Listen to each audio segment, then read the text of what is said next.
नमस्कार साथियों, GLCIS इंदौर की पेड टेस्ट सीरीज़ में आपका स्वागत अभिनंदन है। आप जिस भी प्लेटफॉर्म से आप हमारे टेस्ट देख रहे हैं, तो जो आपका पहला टेस्ट है उस टेस्ट का ये मॉडल आंसर प्रारूप है। इसको PDF में नहीं देने का कारण ये है कि मॉडल आंसर भी किसी शिक्षक ने ही लिखे हैं। संभव है उसमें भी कुछ त्रुटियाँ मेरे या मेरे टीम के द्वारा प्रकट हो सकती है। इस कारण से वीडियो फॉर्मेट में हम लोगों ने आपको मॉडल आंसर की देने का सोचा है। तो निश्चित रूप से इसमें कुछ जो ऐसी समस्याएं हैं वो हो सकती हैं, उन पे अपन चर्चा करते हुए चलेंगे।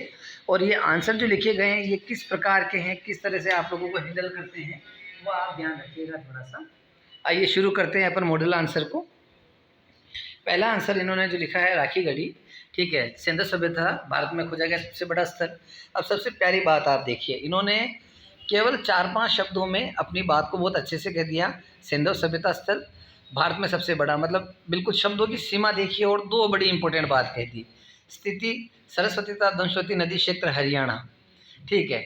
यहाँ से प्राप्ति माता देवी की मूर्ति दुर्ग इत्यादि, विशेष खतरे वाला विरासत स्थल। मतलब ये इतना कंटेन है कि अगर राखी गढ़ी अगर 5 मार्कर में भी आ जाता तो आप कंप्लीट कर सकते हैं। और आपने यहाँ मैप भी ड्रॉ कर दिया। अब अगर मेंस की कॉपी में यही 2 ब्लॉक रहते, 2 लाइन रहती है, तो आप इतना भी लिख देंगे कि हड़प्पाकालीन भारत में सबसे बड़ा स्थल, स्थिति आपका सरस्वती और दंशवती नदी क्षेत्र हरियाणा, और आपने ये जो मैप बना दिया तो डेफिनेटली यहाँ से आपको बहुत बढ़िया लगेगा, कोई दिक्कत नहीं आएगी मुझे लगता है जहाँ तक। चलिए आगे बढ़ते हैं अपन लोग। इसमें पूरे 3 अंक है इनके, कोई दिक्कत नहीं है। नेक्स्ट अपन देखते हैं, लोथल से प्राप्त होने वाले हड़प्पा कालीन कोई 3 साक्ष्य के नाम लिखिए। अब देखिए इन्होंने जो लिखा है उस पर अपन देखते हैं क्या क्या लिखा है इन्होंने। धान की भूसी बिल्कुल सही है, फारस की मुद्राएं मिली है, युगल समाधि मिली है। अब इन्होंने सबसे पहले क्या है, एग्जामिनर की डिमांड को पूरा कंप्लीट किया कि जो 3 चीज़ें पूछी है वो आंसर वही कंप्लीट हो गया है। इसके अतिरिक्त बाट, माप, तोल, हाथी दाँत का पैमाना, गोदीबाड़ा इत्यादि भी इन्होंने लिख दिया है। जैसे गोदीबाड़ा इन्होंने ऊपर ही लिख दिया, तो ये एक परफेक्ट आंसर हो गया। नेक्स्ट आंसर अपन देखते हैं, रत्नी वैदिक कालीन प्रशासनिक अधिकारी सूत्ररथकार कमादी रत्नी कहलाते थे। राजा सहित इनकी संख्या लगभग 12 हुआ करती थी, ठीक है। तो ये बहुत बढ़िया आंसर है, बहुत बढ़िया आंसर है। नेक्स्ट यजुर्वेद, इसमें आप देखिएगा कि किस तरह से उन्होंने शब्दों का इस्तेमाल किया। कंटेंट थोड़ा ज़्यादा दिया गया है ताकि क्या है, मॉडल आंसर में कंटेंट ज़्यादा रहे। कभी वो क्वेश्चन 5 मार्कर या 11 मार्कर तक भी टच करे तो आपको कंटेंट बढ़िया रहे। बाकी ये है कि कोशिश करनी 2 लाइन में आपका आंसर पूरा हो जाए। यज्ञ तथा बलि से संबंधित वेद, अब यहाँ पे 2 बढ़िया बातें इन्होंने बताई। यज्ञ व यलि से वेद, गद्य व पद्य दोनों में लिखित। पाठक को अर्धव्यू, उपवेद, धनुर्वेद विशेष सम्मिलित रूप से वेद त्रय में शामिल। अब ये एक विशेष बात इन्होंने अलग से लिख दी, स्पेस मिलता है तो आप लिख सकते हैं। द्वितीय बोध संगति, इसका स्थान विशाली, समय 383 ईसा पूर्व, अध्यक्ष सबका मीर, शासन काल कालाशोक, शिशुनाग वंश के, ठीक है। उद्देश्य अनुशासन मतभेद हेतु धर्म स्थापित एवं महासंगिक में बांटा गया। मतलब ये तीनों चारों चीज़ें जो इसमें आ सकती थी वो इन्होंने मेंशन कर दी है। मुद्रा राक्षस संस्कृत का ऐतिहासिक नाटक 4वीं शताब्दी में लिखा गया। रचना विशाख दत्त के द्वारा विशेष चाणक्य व चंद्रगुप्त मौर्य की राजनीतिक जो सफलता है उसके बारे में लिखा गया। अन्य सर्वप्रथम हिंदी अनुवाद भारतेंदु हरिश्चंद्र द्वारा किया गया, मतलब इस संस्कृत नाटक का। अब ये एक इम्पोर्टेंट बात हो गई, अगर इसको आप देखेंगे तो आपको लगेगा कि ये बात जो है इन्होंने ये बहुत इंपॉर्टेंट कही, ठीक है। बहुत बढ़िया। नेक्स्ट अपन देखते हैं, मौर्य वंश का शासक चंद्रगुप्त मौर्य का उत्तराधिकारी बिंदुसार, आजीव संप्रदाय का अनुयायी। ये 2 बातें बहुत इंपॉर्टेंट थी। टेन्योर इसका अगर ध्यान है तो ये आप देखेंगे टेन्योर यहाँ पे लिखा हुआ है इसके अंदर 293 से 273 ईसा पूर्व, ठीक है। तक्षशिला विद्रोह महत्वपूर्ण घटना, इसका महत्वपूर्ण घटना थी तक्षशिला विद्रोह, इसके काल का 2 बार। अमित घात व शीश नामों से भी जाने गए।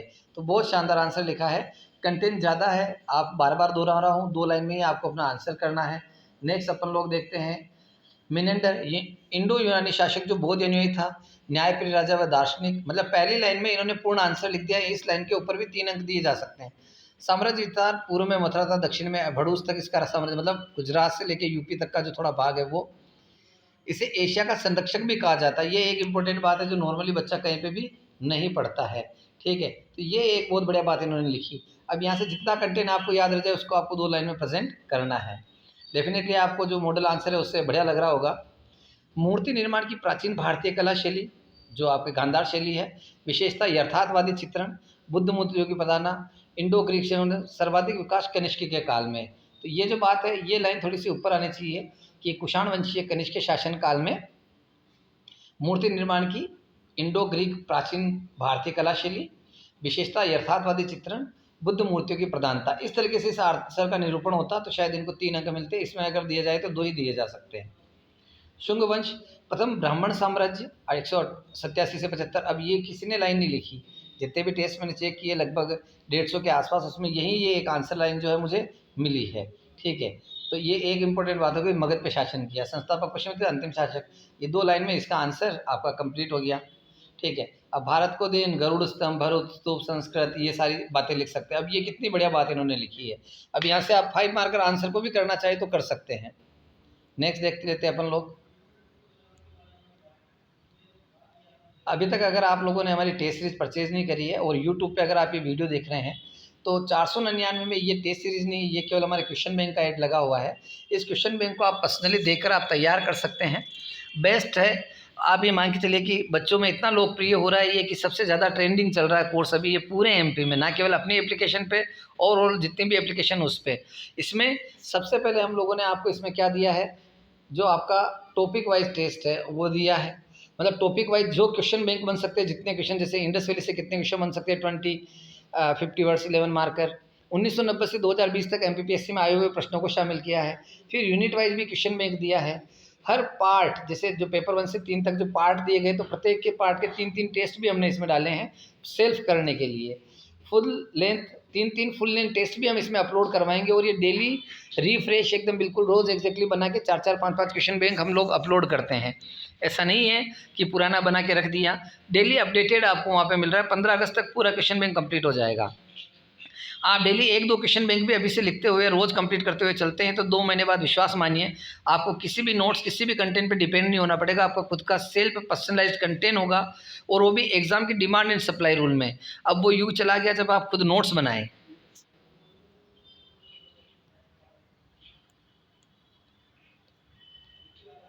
और आप ये हमारे ऐप से प्राप्त कर सकते हैं। ऐप आप डाउनलोड करें, 499 इसकी प्राइस है। सिंधु घाटी सभ्यता के भौगोलिक विस्तार पर टिप्पणी, पुरातात्विक उनके आधार पर सिंधु सभ्यता का भौगोलिक विस्तार। अब देखिए इनका पेज सेटअप कितना बढ़िया है।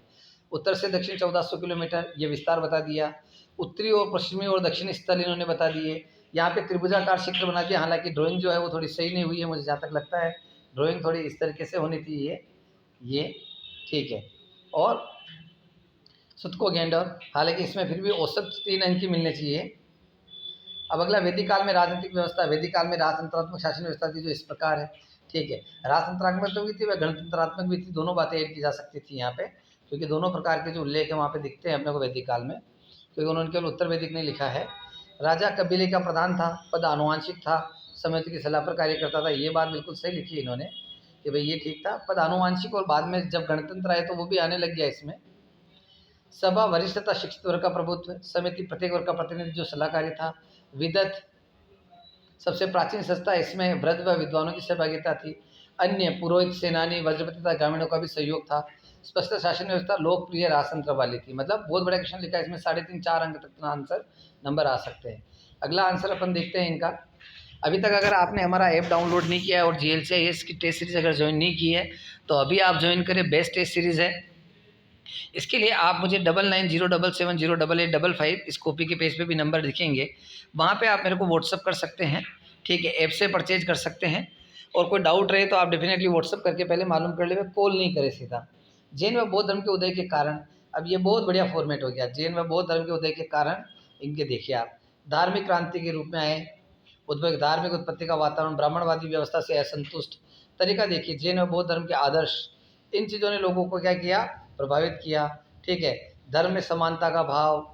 ठीक है, महावीर स्वामी व महात्मा बुद्ध का प्रभाव। इसके अतिरिक्त राज्य के संरक्षण, अब पूरा लिखा है। 4 नंबर दे सकते हैं, ऐसा आंसर इन्होंने लिखा है।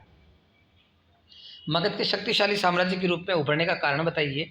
6वीं शताब्दी की राजनीतिक क्रांति के प्रस्फुटन का अंग मगध, जिसे निम्न कारणों से शक्तिशाली बनाया।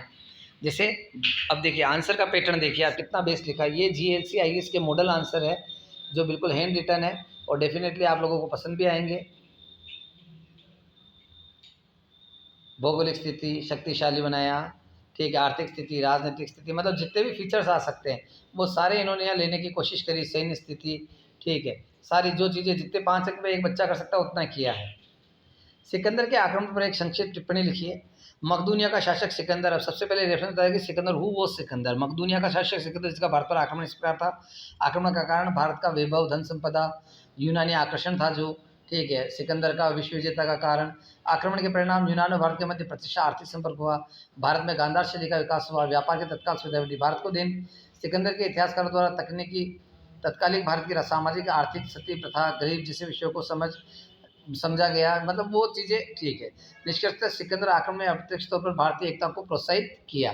मतलब इन्होंने पूरा पॉजिटिव वे में इसको लिया कि भाई जो सिकंदर है उसके आक्रमण पर एक संक्षिप्त टिप्पणी लिखी है। तो इन्होंने बहुत बेहतरीन तरीके से जानकारी दी। हालांकि 3 अंक औसत अंक इसमें। बौद्ध धर्म की विशेषताएं। गौतम बुद्ध द्वारा स्थापित बौद्ध धर्म की विशेषताएं निम्न है। अब ये इन्होंने एक नए फॉर्मेट में लिखा, ये भी बहुत प्यारा है। धर्म का मध्यम मार्गी स्वरूप। धर्म जीवन का चरम लक्ष्य निर्माण को मानता है, निर्माण को माना गया। ईश्वर तथा वेदों की प्रामाणिकता का खंडन किया इन्होंने। बौद्ध धर्म व्यवहार निष्ठ तथा प्रत्यक्षवादी है। क्षणिकवाद में मान्यता कि संसार क्षण भंगुर है, क्षण में समाप्त हो जाएगा। साथ ही यथार्थवाद को भी महत्व दिया कि जो दिख रहा है वही सत्य है। जीवन के अंतिम लक्ष्य प्राप्त है तो अष्टांगिक मार्गों का वर्णन किया। बुद्ध का व्यक्तित्व, विचार तथा स्थानीय भाषा चयन। संपूर्ण शिक्षकों का सारांश 4 आर्य सत्य जो इन्होंने बताए। बहुत बढ़िया आंसर, GLCIS इंदौर। और आप हमारा टेस्ट सीरीज के साथ भी वीडियो लेक्चर कोर्स जो है वो भी देख सकते हैं। 11,000 में हमने एक ऐसा कोर्स बनाया है जिसमें आप सारे पेपर के वीडियो लेक्चर, उनकी PPT PDF notes plus test series inbuilt program आप ले सकते हैं। मौर्यकालीन प्रशासनिक व्यवस्था पर प्रकाश। इनका इंट्रो था। मौर्यकालीन प्रशासन केंद्रीकृत स्वरूप में था जिसके केंद्र बिंदु में राजा का स्थान था। सामान्यतः यह राजतंत्र के सिद्धांत पर आधारित था। बहुत बढ़िया। मौर्यकालीन प्रशासन, इसमें यह भी लिख सकते थे, ये चाहते हैं इंट्रो में तो, कि भाई जो अर्थशास्त्र है उसके अर्थशास्त्र एवं तात्कालिक साहित्य स्रोतों से इसकी जानकारी प्राप्त होती है, वो भी आधार लिया जा सकता था। सामान्य प्रशासन, राजस्व प्रशासन, न्यायिक प्रशासन, केंद्रीय प्रशासन, ठीक है। पुरोहित तरीका देखिए आप इनका। प्रांतीय प्रशासन, मॉडल प्रशासन, जिला प्रशासन, बहुत शानदार। नगर प्रशासन, ग्राम प्रशासन, सामान्य व्यवस्था या राजस्व व्यवस्था, न्यायिक व्यवस्था, प्रमुख अधिकारी, व्यवहारिक, रजूट, प्रतिष्ठा। निष्कर्ष, मौर्यकालीन प्रशासनिक व्यवस्था सुव्यवस्थित। बहुत बढ़िया तरीके से इन्होंने आंसर मैनेज किया है। आप इस पेज सेटअप और कंटेंट को देखें। ऋग्वैदिक कालीन व उत्तर वैदिक कालीन आर्थिक, सामाजिक, राजनीतिक व धार्मिक व्यवस्था में अंतर स्पष्ट कीजिए। तो इन्होंने सीधा सीधा क्या किया, सबसे पहले एक इंट्रो दे दिया कि प्राचीन भारतीय इतिहास का सामाजिक, आर्थिक, राजनीतिक व धार्मिक आधार पर भ्रूण काल था। वैदिक काल को माना जाता है, मतलब शैशव अवस्था। उक्त आधार पर वैदिक तथा उत्तर वैदिक काल में भिन्नता की जा सकती है। अंतर का आधार सामाजिक स्तर पर। ऋग्वैदिक काल में अब फॉर्मेट आप देखिए, संगठन स्थायी न होकर कबीलाई था, जबकि उत्तर वैदिक काल में क्या हो गया, समाज स्थायित्व रखता था। यहाँ वर्ण व्यवस्था कर्म आधारित थी या वर्ण व्यवस्था जन्म आधारित। मतलब सामाजिक स्तर पे 3-4 पॉइंट ले लिए। राजनीतिक स्तर पे राजतंत्र शासन अधिक विशेष था या राजतंत्र व शासन, इसमें महिलाओं का प्रवेश निश्चित था या महिलाएं सम्मिलित थी। मंत्रिपरिषद का उल्लेख सभा समिति विधत, ठीक है, या मंत्रिपरिषद का उल्लेख जो राजा की सहायता करता था और वहाँ उनके माध्यम से शासन। ऋग्वैदिक काल में आर्य राजनीतिक स्तर पर अधिक हस्तक्षेप नहीं करते थे, यहाँ हस्तक्षेप दिखता है। न्याय व्यवस्था उचित थी या न्याय व्यवस्था अधिक दांडिक थी, मतलब कठोर थी थोड़ी सी। आर्थिक स्तर पर भी आप देखेंगे इसी तरह से, धार्मिक स्तर पर भी देखेंगे तो आप ऐसे। निष्कर्ष है, समय तथा सामाजिक संगठन के कारण प्रत्येक कदम कदम पर वैदिक तथा उत्तर वैदिक काल में अंतर स्पष्ट किया गया। बदलते सामाजिक परिवेश तथा लोहे की खोज मुख्य रूप से वैदिक काल के अंतर के द्योतक माने जाते हैं। बहुत शानदार निष्कर्ष उन्होंने लिखा है और ये मेरा नंबर यहाँ फ्लैश हो रहा है, आप इस पर व्हाट्सएप पे करके टेस्ट सीरीज़, आप हमारे क्वेश्चन बैंक कोर्स एप्लीकेशन के बारे में, 11,000 वाले वीडियो लेक्चर कोर्स के बारे में, ठीक है, किसी के बारे में आपको अगर कोई डाउट लगता है तो कर सकते हैं। बाकी GLCIS एप्लीकेशन आप अपने ऐप को ज़रूर डाउनलोड करें अपने मोबाइल में। निश्चित रूप से इसके कोर्सेज आपके लिए बहुत लाभप्रद रहेंगे। धन्यवाद साथियों।